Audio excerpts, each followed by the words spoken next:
কেউ মামা আপনার ছোট ভাইয়ের জন্য মেয়ে দেখতে যাচ্ছে, আপনি যাবেন না? না আমি যাব না। শুনলাম ফ্যামিলির সবাই যাবে, আইস গাই ধরালো, আমাকেও তো ক্যামেরাম্যান হিসেবে ছবি তোলার জন্য নিচ্ছে, তাহলে আপনি যাবেন না কেন? বাবারে তোরে আর কি কমু, বাবা অসুস্থ থাকার কারণে 8 বছর বয়সে সংসারের দায়িত্ব নিলাম।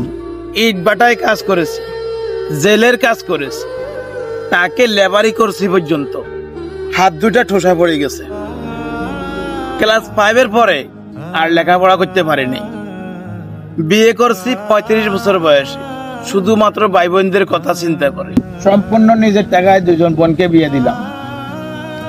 শাহাদাত রায় আর ওমর ফারুককে শিক্ষা অফিসার বানালাম, করিম রে ডাক্তার বানালাম। আর ছোট ভাই হেজবুলের জন্য মেয়ে দেখতে যাচ্ছে, ভাই বোন সবাই যাচ্ছে, শুধু আমাকে নিচ্ছে না, কারণ আমি ওদের মতো স্মার্ট না, এবং যে সোসাইটিতে যেতেছে সেখানে আমি বেমানান। আসলেই যে বড় ভাইয়েরা সবার হাসি করতে নিজের স্বপ্ন ভাঙে, দিন শেষে তাদের ভালোবাসা একদিন অবহেলাতেই হারিয়ে যায়। গাইস, ভিডিওটি ভালো লাগলে আমাদের এই ছোট্ট পেজটাকে ফলো করে ভিডিওটি অবশ্যই শেয়ার করে দিবেন। ধন্যবাদ।